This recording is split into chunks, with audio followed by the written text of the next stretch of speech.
Ryzen 4-го поколения выйдут уже в следующем году, ближе к его середине или даже к осени, но смысл в том, что эти процессоры будут абсолютным максимумом, который можно будет получить на сокете AM4. То есть уже сейчас многие ПКшники сидят в ожидании. Но вот вопрос, а что же делать людям, которые прямо сейчас хотят собирать компьютер именно с расчетом под 4-е поколение Ryzen'ов? На каких именно комплектующих сделать акцент, а где наоборот сэкономить? Вот именно для того, чтобы найти ответы на эти вопросы, предложить сборку примерно за 50 тысяч рублей с расчетом под следующее поколение Ryzen'ов, дабы впоследствии получить максимум, существует данный видеоролик.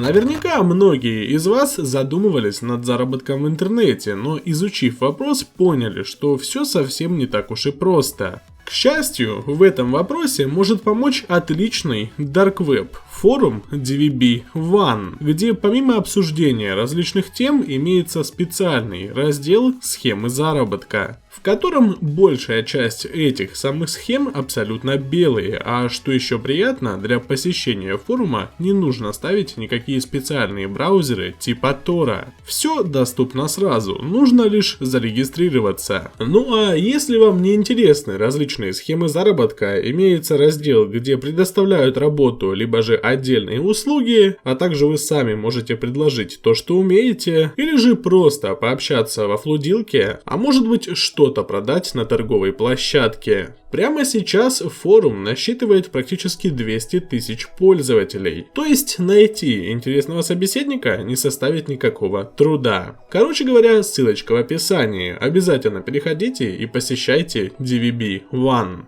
Основа любого компьютера – это процессор, и чтобы не налажать в этой сборке, я решил спросить своих зрителей, какой бы они выбрали процессор в ожидании Ryzen 4-го поколения. Вариантов для выбора имелось 4, 2 бюджетных третьих Ryzen 1200 и чуть более дорогой 2300X, а также 2 пятых Ryzen 1600 и 2600. По моим догадкам, выиграть должен был самый дешевый третий Ryzen 1200, который в среднем стоит 3,5-4 тысячи рублей. Ведь по сути его вполне себе хватает, чтобы потом купить какой-нибудь 4700X и радоваться жизни. Но нет, более половины зрителей выбрали 5 Ryzen 1600, а еще в районе 40% остановились на варианте 2600.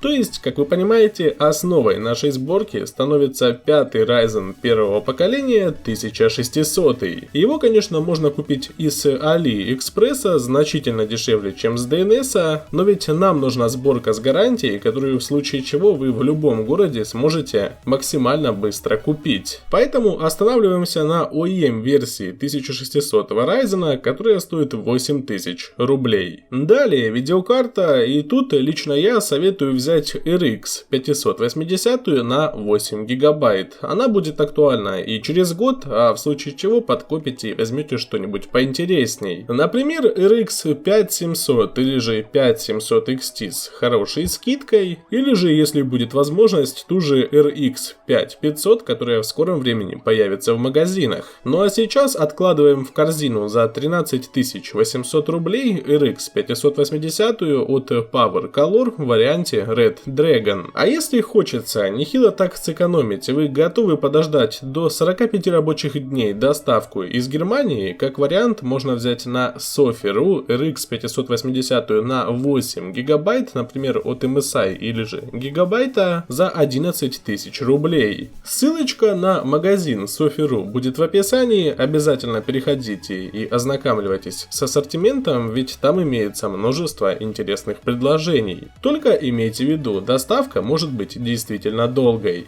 Далее выбираем материнскую плату, и в принципе можно было бы взять что-нибудь на X570 чипсете, если у вас будет бюджет побольше. Ну а в нашем случае я отложил MSI X470 Gaming Pro. Она стоит 9000 рублей, и в случае чего ее действительно хватит с запасом и под топовые Ryzen 3-го поколения, и потом под какие-нибудь 8 или даже 12 ядерники, уже относящиеся к 4-му. Естественно, потребуется хорошая память. И по традиции можно было бы взять зеленые Samsung. У них действительно неплохой ценник, благодаря чему можно было бы выиграть 1000-1500 рублей на общей сумме. Но все-таки я бы посоветовал немного переплатить в районе 500 рублей за одну планку памяти, то есть где-то на 1000 больше, за Ballistics Sport LT на 3000 МГц, где очень важно обратить внимание на серийный номер, в котором должны присутствовать буквы после цифры 30 AES.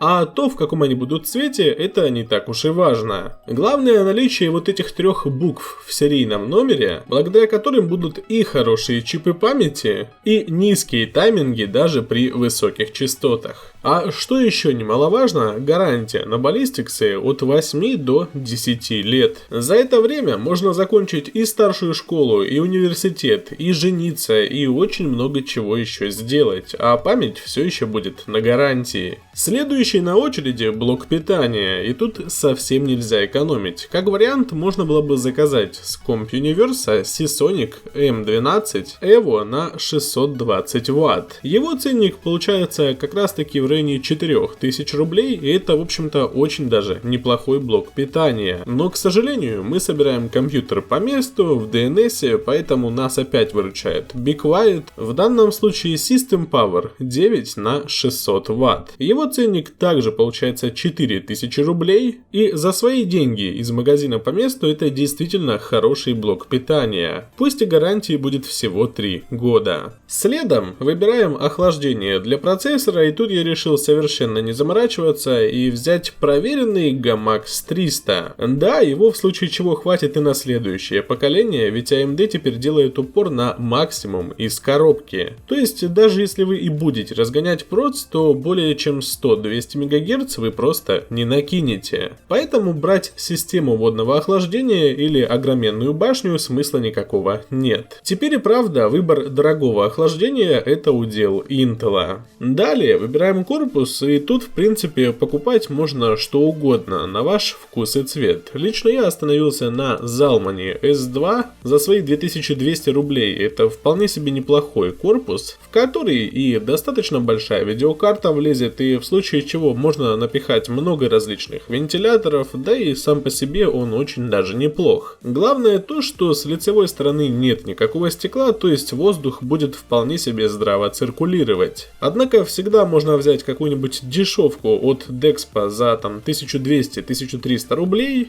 или же наоборот раскошелиться и выбрать блок 1000 за 5-7. Вопрос лишь в бюджете. Из остального берем M2 SSD-шку с хорошими скоростями на 256 гигабайт, Adata XPG SX 6000 Lite. Тут вам и интерфейс PCI-Express X4, и TLC память, и в принципе здравая стоимость. А объема хватит как и под систему с основным софтом, так и под несколько объемных игрушек. Ну и конечно же для фильмов и различных других файлов, а также сингловых игрушек, берем терабайтный жесткий Seagate Barracuda. Да, классика жанра, и в принципе если вам нравится VD, можно взять и VD Blue. Тут уже вопрос вкуса. Если бы Toshiba была самой дешевой, я бы и на ней остановился, но, к счастью, именно Barracuda оказалась дешевле всех. Да и тем более, если у вас имеется какой-нибудь старый жесткий диск, можно в принципе его не покупать. Таким образом, можно еще сэкономить несколько тысяч рублей. Ну а в нашем случае итоговая стоимость получилась чуть более 50 тысяч, и да, это вполне здравая сумма за ПК, на котором вы и сейчас сможете играть и работать, а потом смело апгрейдиться на Ryzen 3